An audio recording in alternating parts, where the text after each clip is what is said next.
Alright, are you gonna be in the... Yeah. Okay. Why don't you have a collared shirt, Steven? I'm just kidding. I dressed up for him. I dressed up for our guest, and he didn't. I woke up 15 minutes before. You look like you're still in your pajamas. All right. We are here with Lee Janota. Do you know who? Janota. Lee, thank you so much for coming. It's my pleasure. We know that you're one of the best athletes here in Ridgecrest. With that being said, what got you into it? Into the sports that I compete in? Yes. I had been a runner and amateur boxer for years, for decades. Okay. And by the time I was in my mid-40s, I had already had to give up the running because of one knee surgery. Mm-hmm. And by the time I was about 44, 45, I was spent. I was emotionally drained from boxing. Okay. Every sport has its discomforts and risk of injury. Combat sports are the only one in which you are guaranteed to get hurt every single workout. And I was just kind of over it. Mm-hmm. And at that time, just completely coincidentally, a coworker said, "Hey, you should try the Scottish Highland Games," which is an all throwing sport, much like track and field, shot and disc. Yeah. And there was a kind of a transition period where I went from one into the other, and then I pursued that. And the people I met within the Highland Games community, there's a lot of crossover between Highland Games and Strongman, and I had kind of a hankering to try Strongman, and that's how I got into that. And then my involvement in Strongman in turn proliferated into other sports, the armlifting, moss wrestling, and so forth. That was about 44, 45, and I'm 50 now. Can we talk about a little bit of your recent accomplishments? I know at Olympia you PR'd a lot. You did extremely well there. Mm-hmm. So can we talk about your current PRs? We're specifically armlifting. Let's go with armlifting, and then let's talk about what you've got going on this weekend. The armlifting came about directly as a result of having done the Ventura Strongest Man back in 2020 or 2021, I forget which. And one of the gym owners said, "Hey, are you going to do the armlifting competition next month?" And for the lay person who's never heard of it, and let's face it, most people haven't, it's an offshoot of Strongman in which every event is a test of grip strength. Okay. Right. So I didn't really have an interest, quite frankly. Okay. But I tried it, and it turned out that between having pretty exceptionally long hands and having worked construction for 25 years, gave me a heads up over most other competitors. Mm-hmm. And so fast forward only 2 years now, that's as long as I've been involved with it, I'm one of the top ranked arm lifters in the world. Wow. We're sitting among the star. How do you feel? Are you overwhelmed? I'm a little starstruck. I'm a little overwhelmed as well. No, it's cool. It's so cool. It's really, really cool. Yeah, I appreciate it, but let's face it, it's a niche sport, you know. Yeah, regardless of... To excel so fast. Yeah, exactly. You know, is... Oh, thanks. You're welcome. Yeah, no, to excel so fast in something that you just kind of fell into. Yeah, it was almost coincidental, and I just, it was just a number of factors that fell into place in the right way. And plus, if I do say so myself, I have an intense work ethic, which contributed to it. And to your question previously, yeah, we've seen. I rose to the point where I qualified for the most recent 2022 Mr. Olympia. I lifted in the heavyweight class. So that's not the top. There is a super heavyweight as well. Okay. So 125 kilograms, 275 pounds is the limit in my class. There were 4 events, and I know these are probably going to be completely foreign to the lay listener. The double overhand axle deadlift, the Saxon bar deadlift, I'll put up little pictures and graphics okay, over it cool. so that people can see what you're talking about. Gosh, I'm actually forgetting now. The two-handed rolling thunder, two-handed. The rolling blocks? No. The rolling blocks. The rolling blocks deadlift was another one, and I'm forgetting the exact title of the fourth. And the rolling block deadlift. So if you can imagine the handles the close handles that you would use, say, for seated rows, it's like that, setup, except instead of two round pegs, you're holding on to two composite square blocks that are on bearings, so Yeah. they swivel, and you have to deadlift it without the blocks rolling out and losing the lift. And in that event, I lifted 80 kilograms. I believe that's 176 pounds, and established, because it's a new event, established the world record for the heavyweight division. Wow. Established a new world record. Yeah. So your name's up So- there. Yeah, I have questions over whether that event will even continue in competition, simply because it's for certain little nuances, rules of the lift. It's very, very difficult for the judges to judge it properly. Okay. And because of that, I wonder if it'll even have a future. But for whatever its life is, I established the heavyweight, not the overall. Okay. That belongs to the super heavyweight, my friend Carl. He's an amazing lifter. Is Carl the Monster. Yeah. Yeah. And one of the humblest, most articulate, finest people you will ever meet.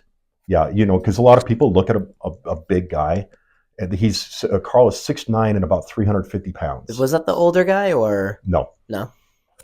This is a different guy. And so, the average person, I would look at him and go, Jesus Christ. Yeah. But once you get to talk to him, he's just a giant, gentle soul who happens to be as strong as a beast. I actually had a question in regards to injury prevention. I imagine with something like that that's so taxing on your grip, do you ever run into issues with the joints in your fingers, your wrist, or anything like that? I did. I experienced a little.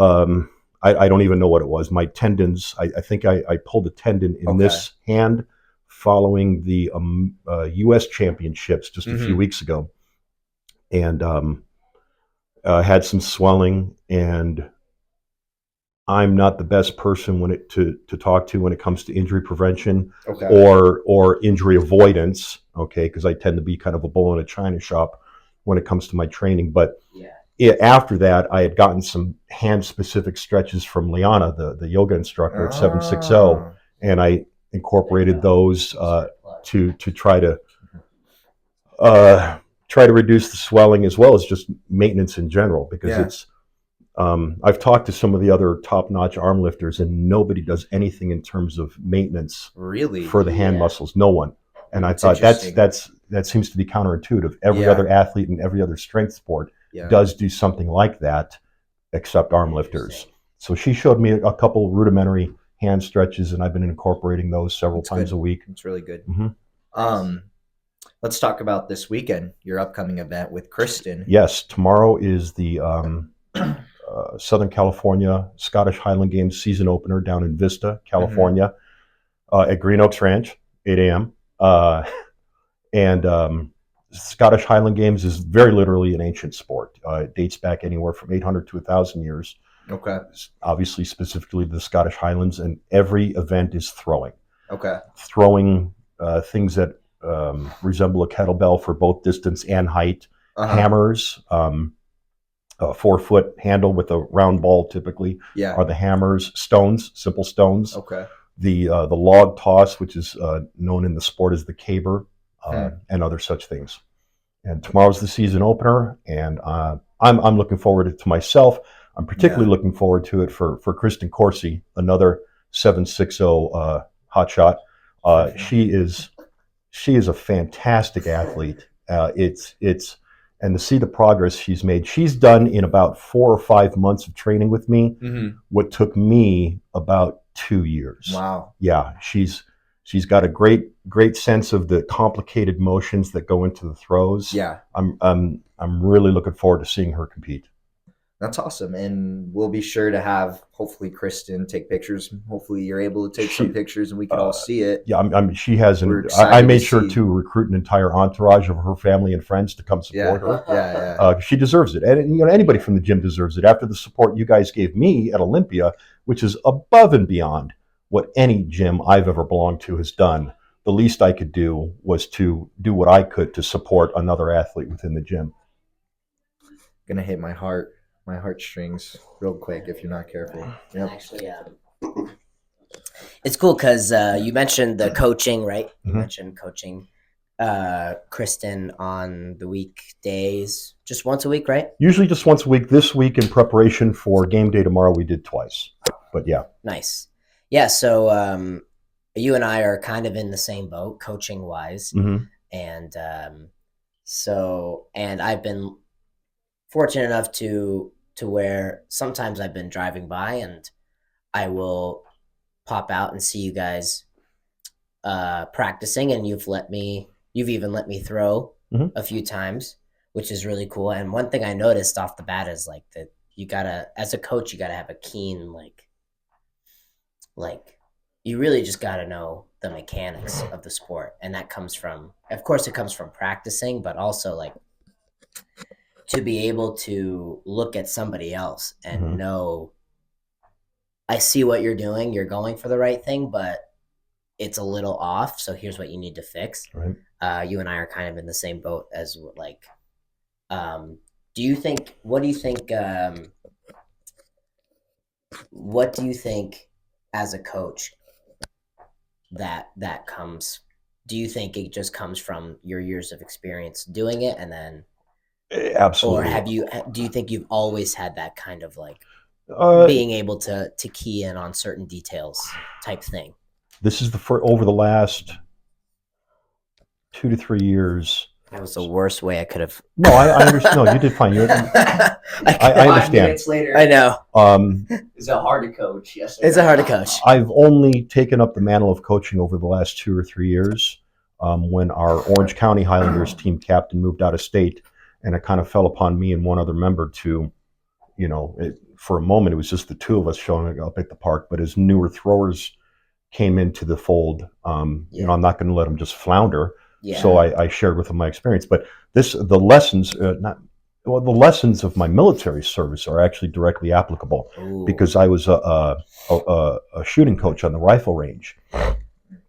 And the quickest, simplest way to determine a good shooting coach from a bad one is, where is your coach looking? If he's looking at the target, you've got someone that's not going to be able to help you. If you've got a coach who is looking at his shooter and his form and his breathing and so forth, okay, then you've got at least a capable coach. And I applied that lesson to throwing. Okay, if I'm looking to see where the stone lands, whether it's you or Cicely or Kristen, then I am not doing my job. I have to, from the moment that one of my throwers mounts an implement to the moment of release, is where I need to be spending my paying attention. Yeah. And then you just break it down from there. Move your foot this way, lean this way, what have you. Yeah. And on the note of coaching, I was wanting to ask you, like, let's give like a high and a low. I want to talk about so there's obviously like a high of coaching, Mhm. or like a good thing of the good side of coaching, where Okay. when you're teaching something and they finally get it and it really locks it in, and whatever technique it is they get and they're really happy with it, and you're really happy for them because you gave them that. Mhm. You gave them that whatever you want to call it. That's like a high. Do you think there's like a on the other side of coaching that's really tough? Yes, and it has absolutely nothing to do with performance. Nothing at all. I have throwers, I have athletes that are great. I have ones that are good, okay? And I don't value any of them more or less than the other. What I value is dedication, okay? I've had throwers come to the Ridgecrest Highlander practice that are wishy-washy at best, okay? They I don't know what they were doing there. In one instance, I had someone lie to me about why they were unable to make practice that day. Right. And then I saw them at Schooners immediately after practice finishing their meals. Yeah. Was it you? No, It was not me. That is a kind of athlete I have no time for, okay? Yeah. I am intensely dedicated to the sports that I do, okay? And I don't demand it from anybody. That's up to you to determine if you want it. But when I see that someone has it, I don't care if through 100% effort you still end up less than average, or if you end up great. If you put in the work, if you put in the dedication, if you're there, whether it's 30 degrees on a Wednesday night in January or 110 degrees at the same time in August, if you're there, I will work with you faithfully. Yeah. That is what I look for. Yeah. And that is, people like that is a joy to coach, a joy, a privilege. Yes. Mm-hmm. Yeah, I experienced the same thing because, not to make it about me, but when I, just to relate, when I used to coach parkour, and then there's this whole thing that happened. I used to coach a lot of kids, and then there's like a very specific competing team that I coach now. And all of the other kids that didn't compete, but that would still be in class, they're like wanting to show up and get back into it again. And it's tougher with kids, but it's just like, you can tell who's showing up. Those kids who show up for the competition team are there to work. Mm-hmm. And yeah, like you said, it's not a performance thing. It's just like, if other kids show up like, oh, I want to do it too. Like, it's a public park where we do it. I can't really turn them down, but it's also your time and your effort, exactly, which I can't speak for you, but for me, it's completely unreimbursed. Right. Okay. I don't charge anything, Oh. and, but yeah, and not to discount performance entirely, because when I do see somebody where for maybe weeks or months we've been trying to get them through a sticking point in terms of how to turn on the weight for distance, which is a technically very challenging throw. And then all of a sudden, boom, there it is. It's like, whoa, yeah. There it is. Exactly. Yeah. So there's, I don't mean to discount performance entirely. No, yeah. But to me, it's secondary to the dedication that one has. Right. Yeah. You can just tell from the showing up. Usually, yeah. The if someone has the dedication and is willing to put in the effort, whether they end up good or great, the success will come. Okay. Right. When they're just showing up and they get a hold of that 16-pound stone, and it's like, you really should just go join a spin class or a crochet club or something. So how hard is it carrying the weight of being so strong, intelligent, charming, well-spoken? What was the fifth one? something about something. Ruggedly handsome, I believe. Does it? Yeah. Do you feel it more in your knees or your hips? All the weight. I've crushing. This is a sports injury question. No. Okay. No. Well, I'm going to turn it into a sports injury question. Yes. As much as I joke around, I try to be humble. Yeah. Yeah. I've had surgeries on both knees. Oh, really? Yeah. Okay. The one on the right knee almost put me out of strength sports completely. But I was stubborn and didn't agree upon an orthopedic surgeon until I found one that was willing to work with me to get me back into strength sports. Okay. Knee injuries. Knee injuries. I've had recurring tendonitis in the elbows for over 20 years because I was an amateur arm wrestler.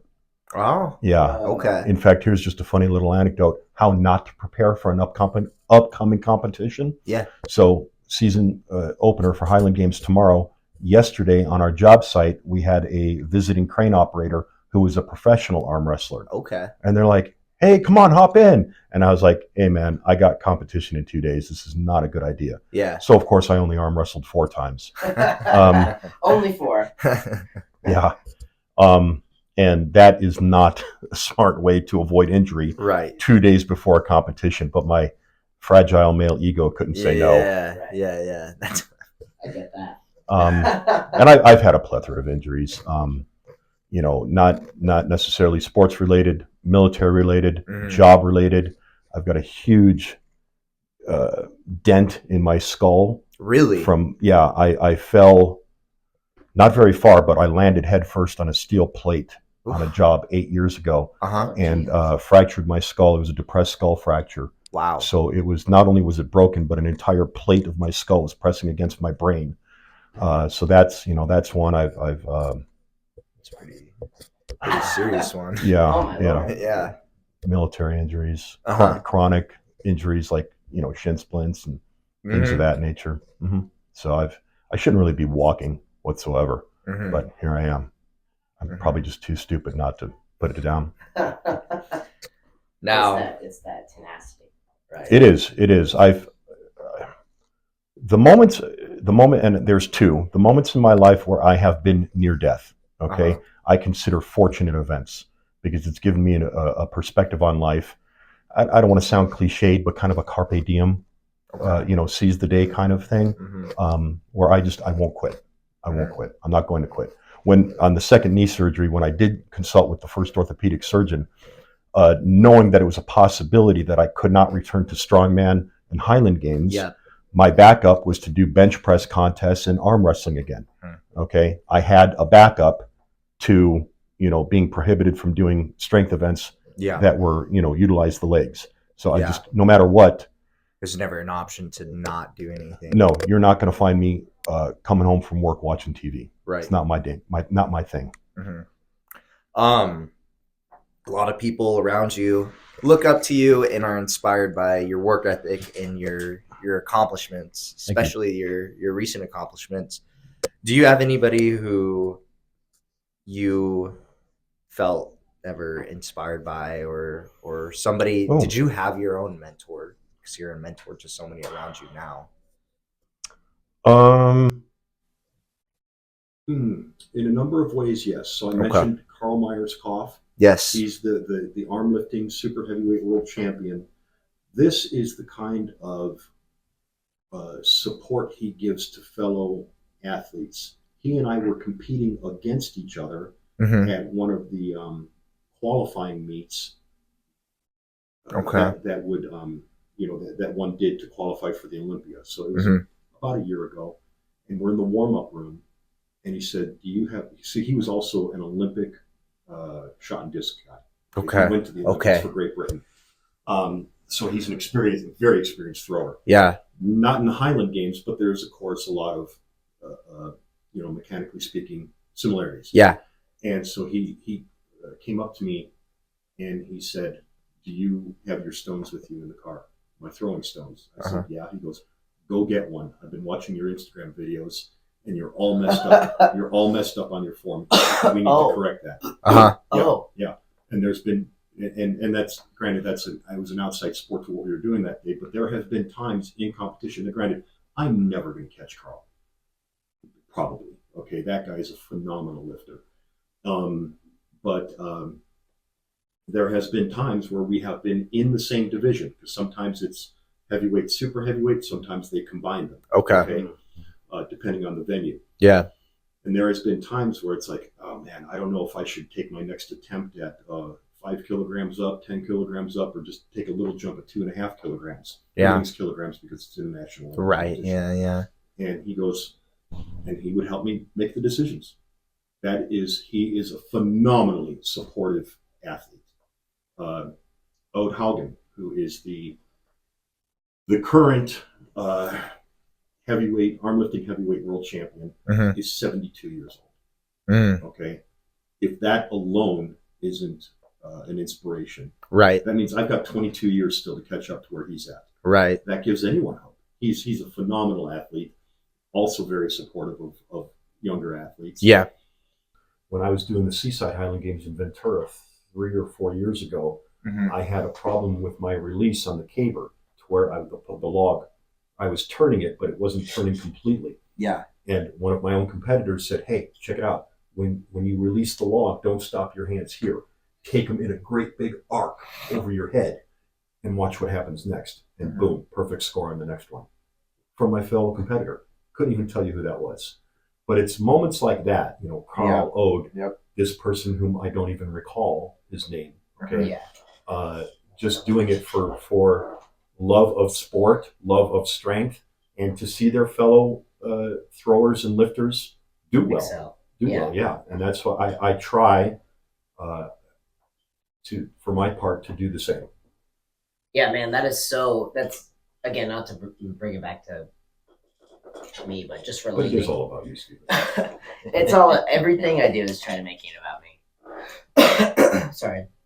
No, yeah, that is just to relate, that is super similar to the parkour community, because just when we go into the competitions, the coolest thing is when somebody is struggling with something and everybody's watching them, there's nothing but applause, and there's nothing but you got it. And when somebody like completes the highest level skill challenge, like everybody in the place is cheering for them and like, hey, like trying to help them out, you know. So it's just like community aspect of the sports. It sounds like that is like probably the best thing about It's the strength sports in general. Highland Games, Strongman, Armlifting. It's of all the sports that I've been involved in over the course of my life. I've been involved in since I was 14, one thing or another. It is the most supportive community I've experienced.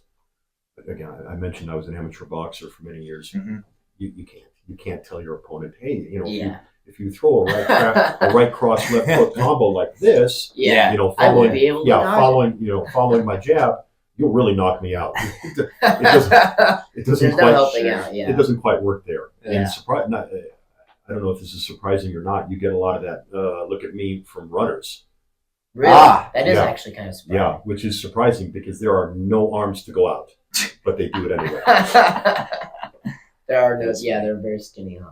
I was very skinny for many years. I was Weren't very you in lean, track yeah. and field? I was a track and field guy when I was younger. Distance, speed events, Mhm. field events. I did the mile, and then I did cross country my freshman year. Oh, okay. What was your mile time? 4:55. Oh, dude. I just, not to try to like outdo you, but we were very close. As a junior in high school, I did a 4:51. Really? Mhm. Okay. Yeah. Okay. I was dude, you should have seen me back then. As a junior, I was probably about 150 pounds. Hey, running 150 Yeah. something. sucks. How It's- tall are you? 6'1". Okay, Running Okay. sucks. that's funny. Because I don't like running. I stopped running when I was I did. 14. Yeah. I messed up my hip flexors Mm. really badly with cross country. I think it was just too much too soon because the middle school I went to, we didn't have a true track and field program. It was a really small middle school, and we would just get ready a few weeks in advance for the Junior Olympics. I see. So I was just naturally good at running. And then my freshman year was my first time actually competitively running. And I think, again, going on varsity immediately was just too much too soon. And I then see. high impact messed up my hip flexors. I stubbornly kept up with it till I was about 43, 44. Oh, wow. Yeah. To And be competitive. I was incredibly unathletic as a child. Okay. And just as a quick addendum to that, Yeah. the only sports I've ever had any real success in are individual sports. Okay. Running, boxing, lifting, Yeah. throwing.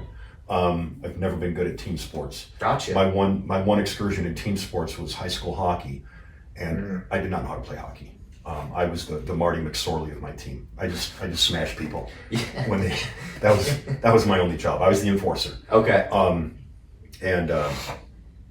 Anyway, no. Having been in elementary school, incredibly unathletic, and there not having been many options outside of soccer and baseball, basketball, yeah. things that I just wasn't very good at.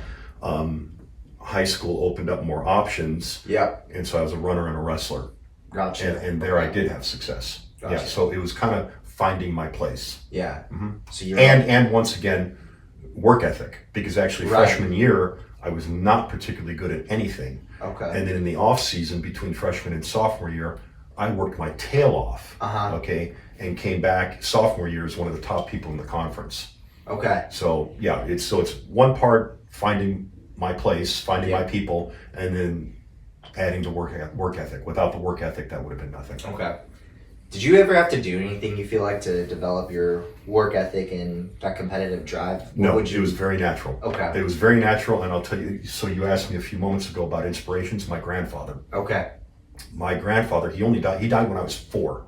Okay. Wow. Okay. But he was this looming semi-mythological character to me. Hmm. Okay, he was 6'3", 250 pounds, and I've had this discussion with people that number 250 pounds is like my baseline. If I'm not there, I feel less than, because Okay. here I am 46 years later, and I Yeah. still compare myself to him. Yeah. But wow. he was those were his dimensions, right? Yeah.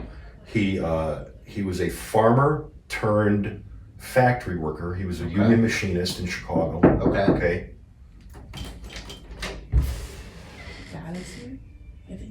My dad? I think so. Jesus fucking Christ. Okay, that's fine.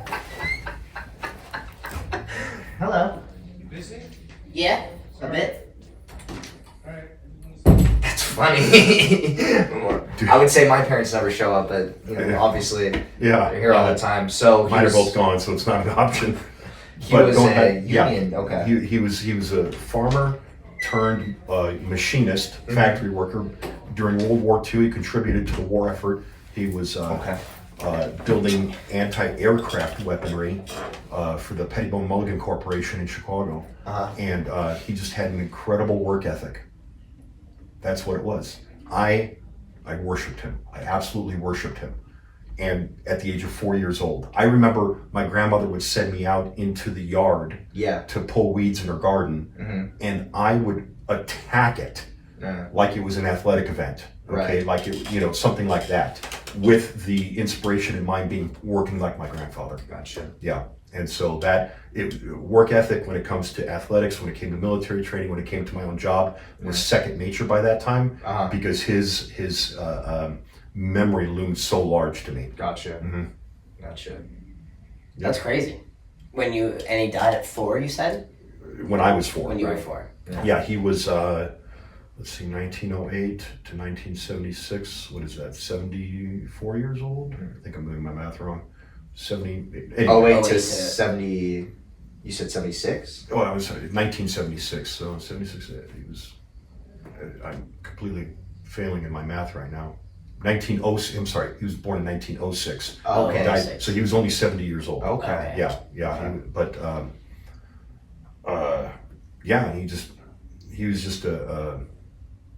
To me, he was an inspiring man.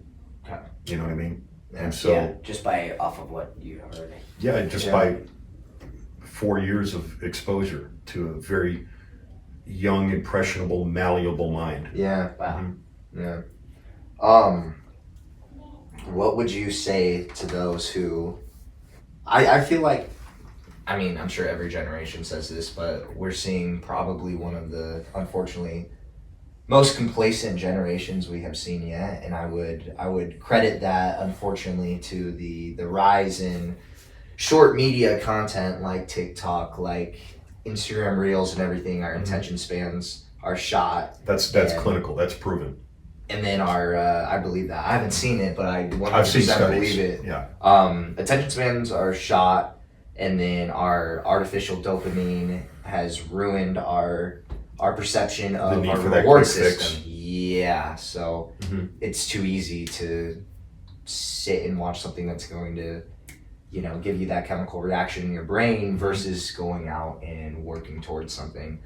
With that being said, what would you say to somebody who's in the younger generation who's tainted almost by this new age ideology of work ethic and what is okay, and it's okay to, the idea that it's okay to be lazy or to not work very hard because it's too challenging or difficult? How would you break somebody out of that if they came to you and wanted your help? That's a good question. I usually avoid generational judgments, or I try to. Okay. Because I've watched it play out over and over. Right. It doesn't matter where you are in history. Yeah. The older generation always points a finger at the younger generation and says, when I was younger, shut up. Okay? Yeah. Really, when I was in the military, the Vietnam era veterans that were still on active duty did it to us. Gotcha. Okay? I'm certain there'll be a point in military history where the Iraq and Afghanistan veterans are looking at the next generation and going, "You kids are a bunch of little Nancy's." This repeats itself. So I have to ask myself, what truth is there really to it? You know what I'm saying? So I try to avoid those kind of generational judgments. I'm horrible about it. I'm horrible about talking about this generation. I'm not a huge fan of the way this I've noticed differences that we're both which I don't necessarily care for, and that is because of the prevalence. Because I think so many of your generation unfortunately learn to socialize online, they will do and say they will write things in a comment section that would never fly in person. That is absolutely correct. Case in point, when I was still married, I'm divorced. When I was still married, a youngster that I had on Facebook wrote incredibly crude comments about my then wife. Okay. Wow. And He would because it was safe. It was online. Yeah. But I lived in Anaheim. He lived in Whittier. That's a 20-minute drive. Yeah. And so I said, hey, hon, I'll be back in about 45 minutes. So I went, knocked on the door. The old man answered.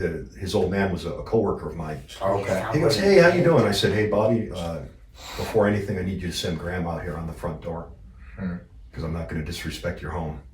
And then I simply asked him, I said, would you care to repeat what you wrote a half an hour ago? Yeah. And he said, no. And I said, go erase it. Wow. Yeah. You knew where this guy lived? That's not information that when he That's says my coworker. My point is, and I'm not trying to sound like a tough guy, I don't care for that kind of talk. Everybody does it, and most people that do it are, anyway, you know what, I shouldn't even necessarily point my finger at your generation, because I think anybody that can hide behind the veil of the a social media site will do it. Okay, we've all seen the rampant comment sections in any of it. Okay, and anybody do it. So somebody my age, somebody your age, somebody older than both of us do it because there's safety in it. Okay, but there is unfortunately a generation which has learned to socialize artificially. Yeah, and I agree. It's not necessarily just our generation for sure. It's bled out into anybody. And I also think this borders upon the generational judgment that I mentioned that I try to avoid. But I think something that I've read articles along these lines in the Atlantic. I've heard it on NPR. Yeah. One of the, I think, a very important class that should probably be taught these days is internet literacy. How to decipher a meme that's BS. How to decipher something that's misinformation, disinformation, or just hyping up an emotional aspect of a story. Okay, and to draw a comparison between, say, how a lot of you guys learned how to work out and lift. Okay, it's a lot of TikTok videos, YouTube videos. When I was really first started pursuing weight training, when I was on active duty, we had the Arnold Schwarzenegger Encyclopedia of Bodybuilding. Right. We had Dr. Fred Hatfield's Power of Scientific Approach. We had Flex magazine. We had Muscle and Fitness when it was worth anything. Okay. We had Powerlifting USA. These were the sources you had to read. You had to read, or you had to seek training or advice from experienced lifters. Okay. If I see somebody doing something stupid in the gym, I walk the other way and wait for the show. Okay. Not because I do cheer for other people's failure at times, because sometimes that's a good way to learn. Right. Okay. Right. Yeah. But also because I've learned the hard way that if I were to walk up to somebody and say, hey, maybe you should try doing this on your squat or this on your bench press. I usually get a look like, hey, go away, old man. Right. And that's fine. You know what? You do you. Okay. But I think there's a lot less hands-on interactive learning today than there was when I was coming up. And that does, it shows. It shows. You think so? Do you think? Absolutely. Yeah. Okay. Do you think there should be more people who try to do that walk up and be like, hey man, I don't know what you're You got to know your audience. You know, if I know you guys, I know you guys. If I saw you doing something that I felt was a mistake, I know that I can come over. You know that I'm not trying to be a dick. Exactly. Bully you in some way or be the know-it-all. You know that I'm genuinely trying to help you. Okay. If I do it to a complete stranger, he's like, hey, I never asked for your help. Why don't you go away? You know? Go dye the gray out of your beard. Leave me alone. It's also like on the other side, they don't know you and they don't know that you have their best intentions. So and they didn't ask for my help. Yeah. You know what I mean? Yeah. Fortunately, actually, I've seen with this younger generation, primarily the high school boys, broccoli heads? The broccoli heads, yes.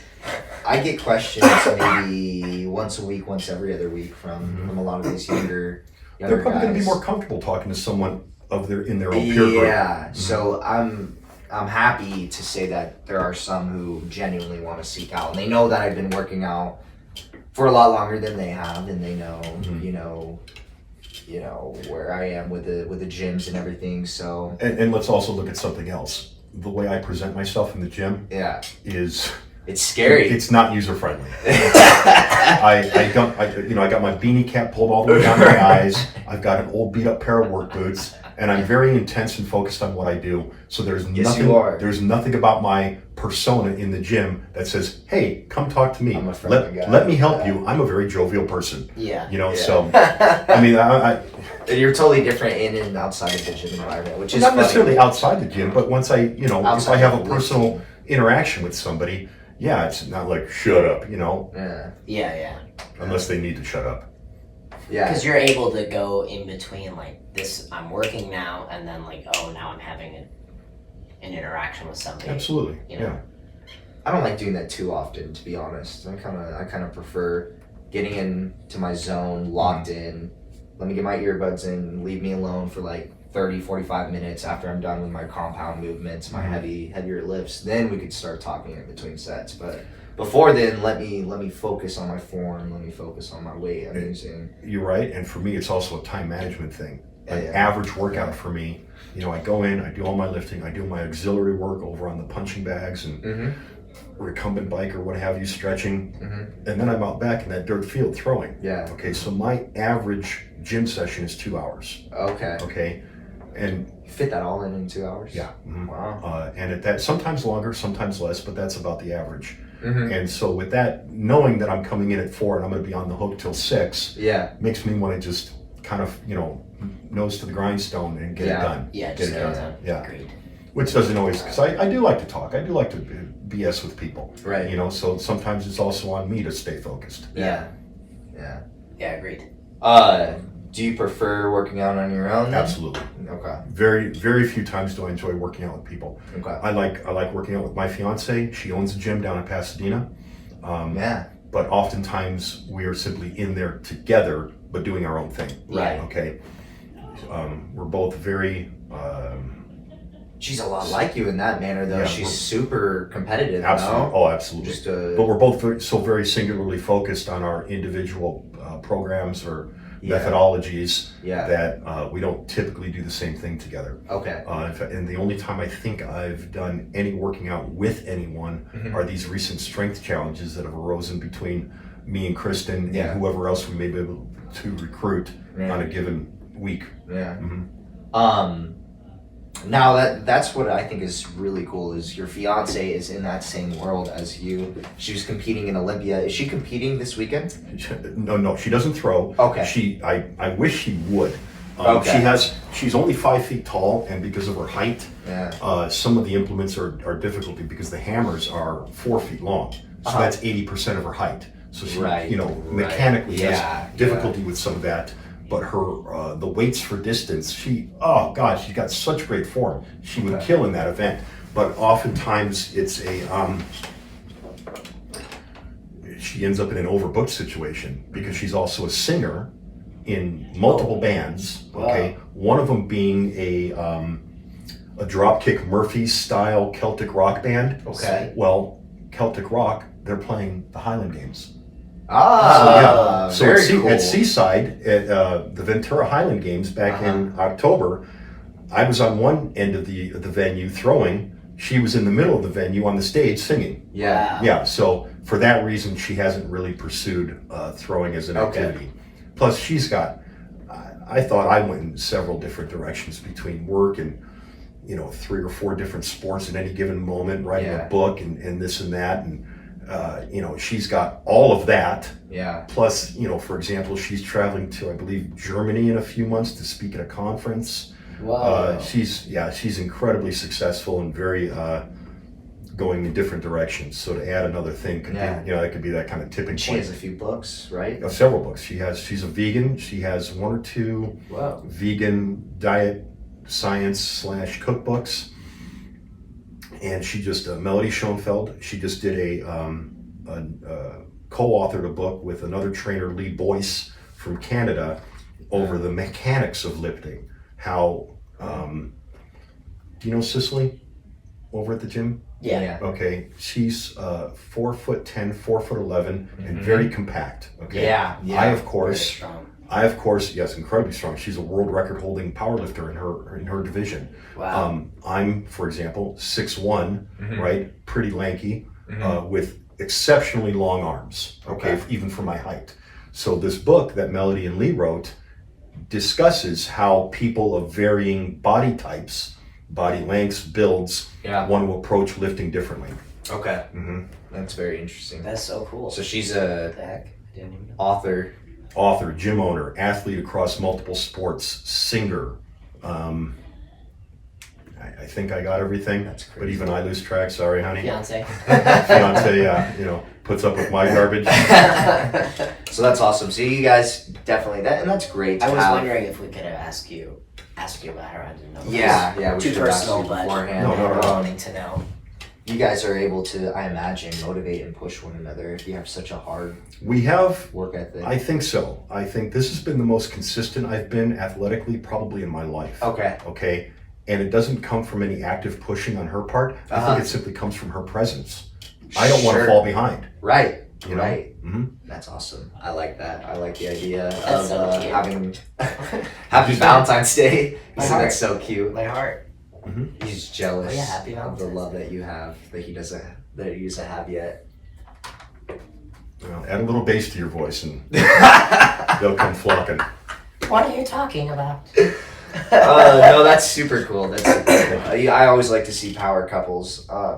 Sometimes you don't see two different ideologies and work ethics mesh together super well, and even if they do come together, it sometimes causes insecurities or lack of self-worth or a toxic competitive She's side. experienced that in previous relationships. Okay. Where some of the dudes she's dated has been Not sure of themselves or well, something yeah, of that like nature. You lift more than me. Right, yeah. You I'm can not- imagine what that does to the average dude. Yeah. Right? Yep. Dude, well that's just it. Dude, not a man. Dude. Yeah.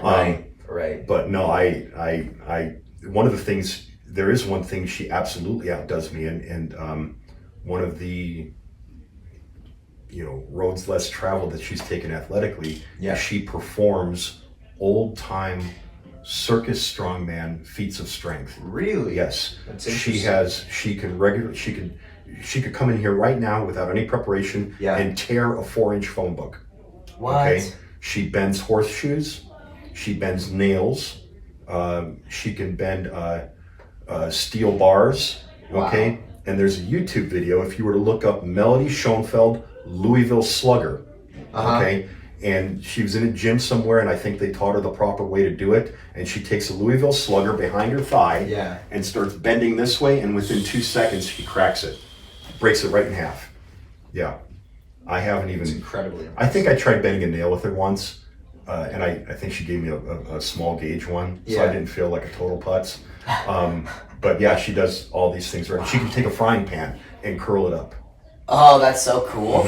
Her the whole gym, besides lifting equipment, Uh-huh. is these little decorations of twisted frying pans and bent horseshoes and a pile of torn phone books. It's kind of neat. Yeah. That is so cool. That is super She cool. absolutely outdoes me in that realm of strength, Uh-huh. and I don't feel in the least bit emasculated. I think it's cool. No Yeah. way. Hey, look what my chick does. Yeah, You know? yeah. Mhm. That's awesome. That's really cool. That's how it should be anyways. You guys should be lifting each other up and like, shit, look about. Sometimes, if anything, Yeah, if anything, there's a bit of this, because she'll have a perspective on how I should do something, or vice versa, Uh-huh. and we're like, yeah, mind your business, because we're both so headstrong about how we train. Yeah.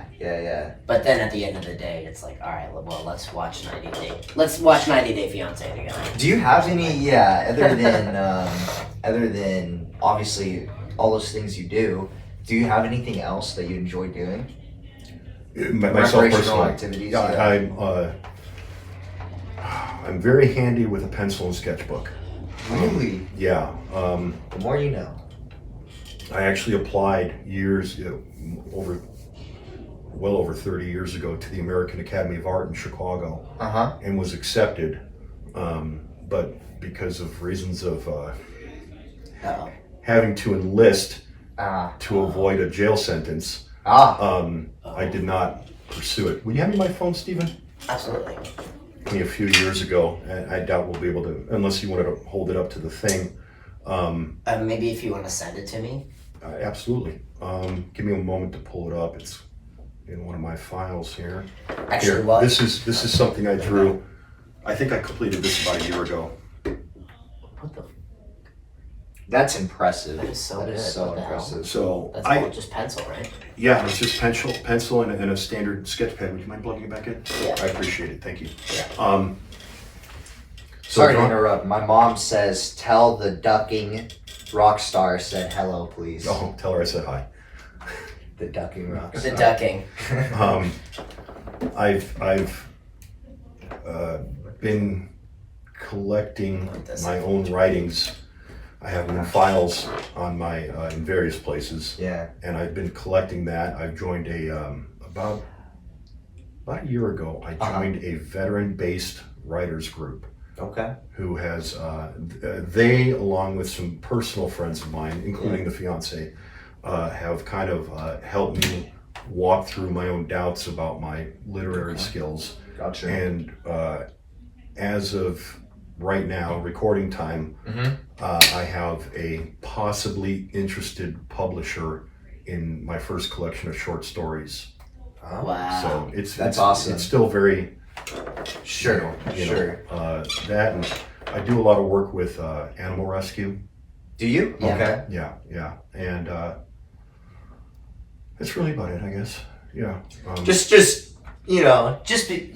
to throw that in there. Just- Animal rescue. If just you- animal you're like the rescue, coolest guy. writing a book, could draw better than all of you. What do you think you push yourself more mentally with then? The writing or the Strongman that's a stuff? Very good. oh, question. definitely athletically. athletically? Yeah, the writing is difficult for me to do because it's bringing up a lot of it's military based, Okay. Yeah. deployment based, and some of that, quite frankly, not to sound dramatic and not to sound like I'm gonna jump behind the weeds the next time a car backfires, but some of that can be difficult to write about. Sure. Definitely. Sure. Reliving it is not. But I've been told I have a knack, so I've pursued it. I used to use, I don't do it anymore, but I used to use Facebook as kind of a sounding board just to get, Oh, okay. yeah, I would post Yeah. excerpts of some of my writings Yeah. on there just to see what the feedback was. Yeah. I've stopped doing that because I think my own self-confidence regarding writing has kind of gone beyond needing that kind of affirmation. Yeah. And Sure. so every now and again, I'll still run it by, the fellas in the group, okay, or a friend of mine who's, or even my fiance, who's, granted, she's writing technical books about lifting and cooking and Right. nutrition, but still, I run it by people who are smarter than me. Sure. Now that brings me to, this will be my last question, then I'll let you take it away. How long did it take you to develop a support system, and how important is a support system to you in your eyes? We're talking about all these You have to be people. specific. Support for what? Whatever you're doing. For writing, you talked about the support within the actual arm lifting. All of it, I would say, has just kind of happened. It was all Okay. very circumstantial. I never sought it out. Okay. Yeah, I think I might be independent to a fault, Sure. where I'll do this my way, thank you very much, and then Mm-hmm. but somebody like a Carl comes along and says, hey, why don't you throw that stone this way? Mhm. Or the reason I got involved with the writers group is we were at the LA County Book Mhm. Fair or Festival of Books over on the USC campus, Mhm. and the very first booth I came upon was this writers group. I was like, let's see what they got going on. Mhm. And one of the coordinators had a book titled 50 Stupid Things That People Say to Veterans. Okay. Yes. And I was like, oh, and it kind of like this light bulb went off in my head. And I was like, okay, let's see what this guy wrote. Mhm. And within the first two things, and I forget which order they were thank you for your service and have you killed anyone? Okay. Mhm. And those, on the one, I think I've shared with you fellas. I've Yeah. shared with you my opinions on thanking me for my service. Okay. And It's a horrible asking question to somebody the ask second somebody. question is Yeah. incredibly inappropriate. So why would you? That's a vile, vulgar question to ask. Yeah. And he put those as numbers 1 and 2. Okay. And that's when I realized I met a group of people that know what's going on. Gotcha. Okay. Okay. And so it all just kind of proliferated from there. Gotcha. Mm-hmm. Real recognizes real. Real recognizes real. Well, yeah, really. Yeah. You know, yeah. So any support that I've had through the years, athletically, literary, whatever it may be, has all been very accidental. I didn't seek it out, but I'm fortunate when Providence laid it in, you know, upon me. Yeah. I think that's the best way, honestly. Not the best way, but the best way you're gonna meet the people who are really there to support you is organically. I don't believe in seek going out. to seeking out like, oh, you got people there that you know already that you can seek out, but if you're just kind of trudging along doing your own thing for yourself, there will be people who are drawn to you. Yeah. That will be like, And I see what you're I'll be the doing. I first wanna to admit be- that I'm like I said, I'm independent to a fault. I'm stubbornly stubborn, you know, and so if it had not been for, however you choose to characterize it, luck, the universe, God, okay, putting those people in my life, Yeah, I would never have sought it out. right. But on the flip side, it's been nothing but beneficial to me in a number of ways. Right. Mm-hmm. Right. That's Yeah. awesome. Me? Yeah. That was. I asked too many questions. Yeah, I'm sorry. Didn't even let you let shine. me add to that answer. 760. Okay, so when I was offered this job on base, one of the very first things I did was look up a gym in Ridgecrest. Okay, and a few things popped up, but it was your guys' that seemed to be most up my alley. And look where that's gone to. You know what I mean? Everybody at the gym, from you fellas to your folks, Kristen in Paris, Maria messing with me, you know, any group of people, people who don't even necessarily work there. Eric Cassidy with his rescue dog Maverick. Okay, Right. These have all been incredibly fulfilling friendships and relationships that I never would have sought out. They were just there. They just ended up in my direction, and this has been one of the most, accepting this job, you know, and despite the minor inconvenience having to travel here from Right. Pasadena and back and forth every week, has been an incredibly fulfilling experience. All by accident. Well, thank you. Yeah, you're welcome. I'm glad to hear that it played out in your favor. Absolutely. Yeah. So Ridgecrest is not the most fun. We don't have much redeeming qualities, but I think that the There's- community, and especially his parents, Well, being big advocates I for think it. like attracts like, you know, and you're not going to see me hanging out with the kind of guys that are bellied up to the bar at the Patriot. Right. Right. There was a time when those were my people. They're not anymore. I'd much rather converse with fellas like you and, you know, the other people that I've mentioned. So just surround yourself with like-minded people. No, they were there. They were there, and we were just drawn to each other. There was no effort put into it whatsoever. It just happened. Yeah. That's why I consider it one of the most Just accidentally fortunate events ever in my life. That's so sweet.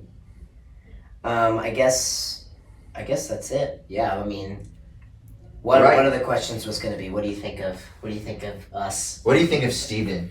I actually prepared an answer for this. Okay? Okay. Okay. I know, given the way I give both of you two a hard time, you're probably not expecting it. I think you are both, in your own respective ways, very impressive athletes. You are very agile. The parkour that you do particularly impresses me. I think I'm always impressed with things that I cannot do. I couldn't have done that even when I was your age. I would break a hip. I would have broken a hip when I was 20. Okay, I'm looking forward. Do they have competitions in that sport? They do, yeah. You need to tell me when it is, because I would like to see it. I would like to see you do your thing in a competitive realm. You, and I've told you this, okay, you know my opinion of physique athletes, you know my opinion of the current state of bodybuilding. Yeah. Okay, but the way you have built your physique in the vein of the old golden era bodybuilders, and I've mentioned particularly Steve Reeves, okay, from the 50s and 60s, I mean, you almost look like him a little bit too with the way you wear your hair, okay? I think is very impressive. I think there's much more, at the risk of sounding fruity, okay, much more impressive about the way you build your physique than a Ronnie Coleman who can't even walk anymore. Wow, Okay. yeah. Yeah. Well, I Just go appreciate for that. crazy. No, I Thank think you. credit should, one of the things I've learned at this stage in my life is give people the credit they deserve. Okay, don't assume that they know. Right. Right? Yeah. You know, That- you always post your jumping videos. You always post your poses. Okay, so you guys have some self-awareness. Kristen knows what a great athlete she is. But it doesn't hurt to tell anybody, people like, man, you're agile. Dude, you got a great physique. You throw like a freaking champion. Everybody needs a little pat on the back Absolutely. sometimes. Yeah. Absolutely. Even if you're a world champion. Yeah.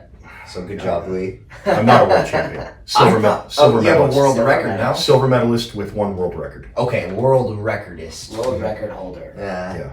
And who knows if that even stands. I haven't looked up the No? I haven't looked up the And honestly, placements lately. yeah, support more of that. Like, if you see somebody excelling, like, don't be afraid to tell them that, like, hey man, you're killing it. Yeah. You know, Absolutely. like, they could use that. And you might not even know how much they need that. Exactly. You know. I think most people definitely are deprived of their gratification. Not even gratification, I suppose, but more so their Positive feedback? recognition. Okay. Yeah. Yeah. Mm-hmm. Yeah. Mm-hmm. I do have one more question. Please. Can you tell me what's going on in this picture right here? Okay, we were on. That's me. I knew that And would get you. you're a dick. No, that's awesome. That was me and my buddy, Butch Thompson. Okay. I didn't say the name, so We I'm gonna were have to- on the USS Germantown. Okay. And he was doing map layouts. Okay. Oh yeah, you can see him with his pencil. Yeah, we was doing map layouts, map overlays for a patrol we were going to run in conjunction with a heliborne helicopter mission. Okay, and he was all bent over with his ass sticking up. He's got his knees out too. Like, I just couldn't help. I back then, so that's about 96 or 97. Okay. Okay, and we didn't have cell phones. Right. I'm sure we could have gone and bought like a digital camera, which would have been incredibly expensive at the time. Yeah. So we used to just get these little Kodak wind-up things. Yeah, Do they even still have those? Yeah. Okay. Yeah. You'd get them at the PX, Mhm. fill it up with, I think, 24 photos, bring it back to the PX, and they'd actually develop it for you. Yeah. So that's how we any photos I ever have from a deployment, it came from these little things. Yeah. And so I toss somebody my little Kodak and winds it up, and I mean, look at the look on my face. It's just sheer joy. I'm just owning Thompson. That is the wind up of the century. He's ready to put his hips back into it. For what it's worth, I still partake in shenanigans like that. That's funny. I just can't help myself. I agree, or I assume you do. So Alright, that was it. I'd say the final thing that I would like to hear from you, a mini speech about the importance of work ethic, something for the audience to take away, for the younger generation, Let's make for sure people like Kristen still who are going. competing, Still going. for anybody who's getting ready to compete or needs that extra boost in self-assurance to compete. What do you have to say to those people? Okay, the 4 points of success. Grow a beard, eat cheeseburgers and ice cream, don't wear skinny jeans, and lift heavy. That's it, man. So you've already failed on 1 point. I was gonna say, what do you think of my pants? I can't grow a beard yet. Don't feel bad. I couldn't grow one until I was well into my 40s. Okay. Yeah. I got something going on. Yeah, you do. What do Yeah. you think? No. All right. No, all jokes aside, it was so ingrained in me because, as I said, the inspiration of my grandfather, Yeah. that I never had to really develop it. It was there inherently. Mhm. And the only other thing the only other way I could articulate it, and it's going to sound like a stupid Nike commercial, is just, just do it. I mean, just quit. Just do it. Quit mind screwing it. Okay. Obviously there's going to be techniques and methodologies to one's training that you have to streamline for whatever it is you're doing, but just get in there and get it done, man. Don't complicate it. Pursue it. Just do the thing. Yeah, stop watching TV, stop your scrolling on the toilet, okay, and go lift something, go run somewhere, go jump over something. Whatever your jam is, just do it, man. I don't want my gravestone to read, he watched 4,678 hours of television during the course of his life. Yeah. No. Mm-mm. He did this. Yeah, I'd rather people remembered me for well, I mean, and any number of things, but hopefully helping them do something. Right. You know, so I have at this point in my life, I have an eye. It's going to sound a bit dramatic. Mm-hmm. I'm concerned about my relationship with eternity. Okay. I want to live past what my body will be here for. Yeah. So what are you doing to do that? Yeah. You know, watching, well, I was going to say The Mandalorian. I dig The Mandalorian, but, you know, whatever. Plopping yourself down after work, yep. right? And mowing down a bunch of junk food, yep. you know, or whatever your significant other cooks, so that you can sit there and watch TV and then go to work and bitch about what your significant other cooked. That ain't no way to live, dude. No. Yeah. No. Not anymore. Not ever. Not ever. Not ever. No, just remember think about how you want to be remembered when you're no longer walking this earth. If I were to walk out this door right now and get mowed down by a truck, okay, I'm fine with that, because I've led a full life and I know that I've had a more or less positive impact upon a lot of people, and I'm good with that. I think that's a good ender. I think that's a fantastic ender. Thank you. Thank you so much for joining us It's my on pleasure. this Thank you guys for having me. edition. Yes.